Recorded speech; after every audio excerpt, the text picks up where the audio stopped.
Hi! As many of you may know, the most essential quality of an expert stringer is consistency. So does stringing fast really matter? Well, it can, but not in the way you might think. In this video, I'll share how a stringer's technique and speed can influence the outcome of a string job. Alright, let's get into it. Alright, so first let me explain what I'm doing here. I'm stringing a racket 6 times, and the racket that I'll be stringing over and over again is a Prince ATS Tour 98 with the 1619 string pattern. The reference tension is 52, and as I mentioned, I'm stringing it 6 times, but 3 of them will be with synthetic gut strings and the other 3 with polyester strings.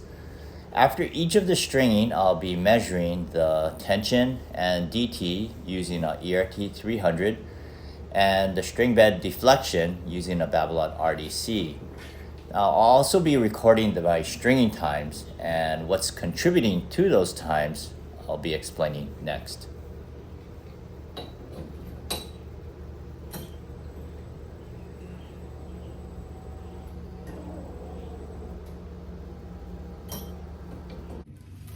In the next few clips, I'll be demonstrating what I typically do, and this is my normal clamping speed.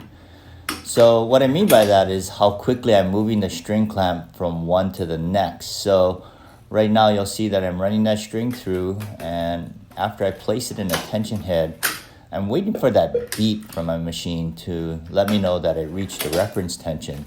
So I'll go ahead and let you listen to this next one, and you can watch when I'm releasing the string clamp at the top right there. So this is my normal clamping speed.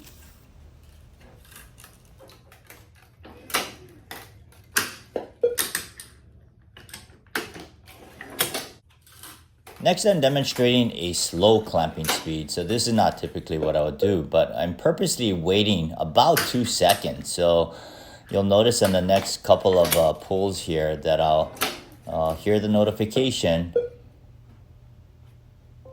wait a couple seconds, and then I move the clamp over to each of the strings that I'm clamping. So here's one more.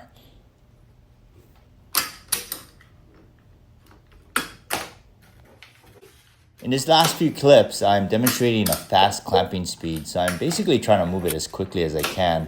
And it's even before the notification goes off. So you can listen and watch for this one right here.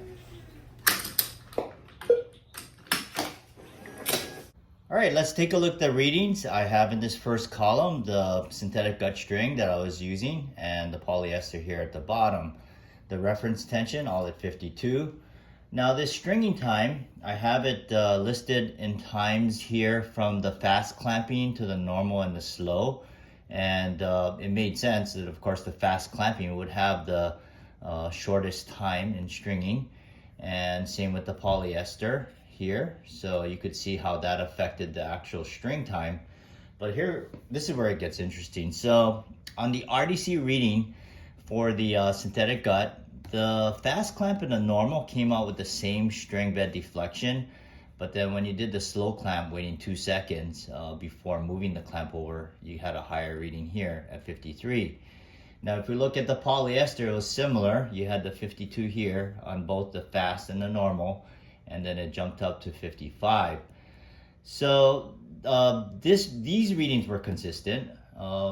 Now the ERT 300, this is where there's a little bit of inconsistency. So even though these two are at 50, you'll notice that the ERT, the DT reading is 1 unit off here.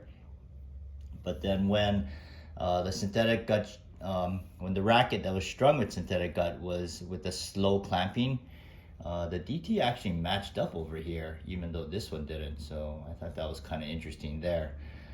It's not always going to be exact. I mean, if I did this again, the numbers might flip. So in this particular stringing, that's how this came out.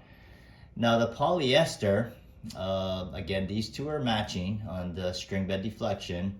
So these two match, so that was good there. And then on this reading here, this is higher, so this came out higher. So these readings were consistent here.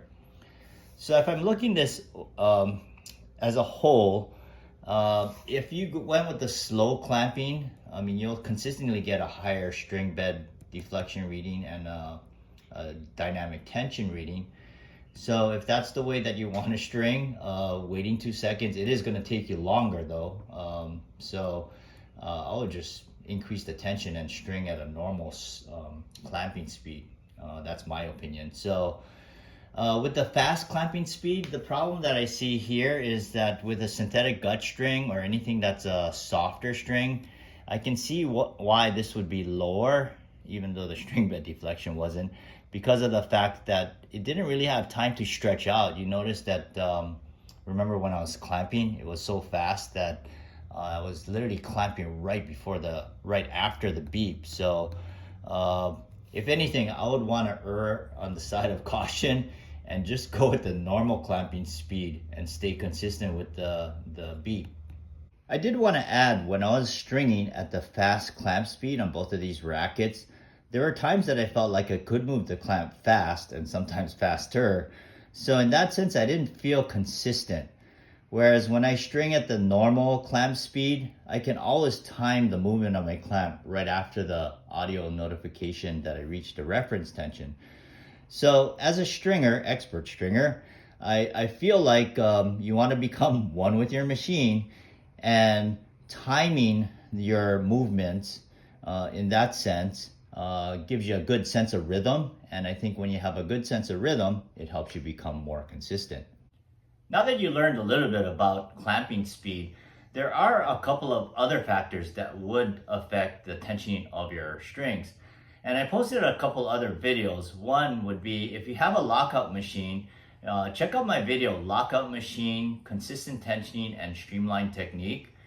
And I also posted a video, Optimum Tensioning of Cross Strings, and you can check it out in the link below.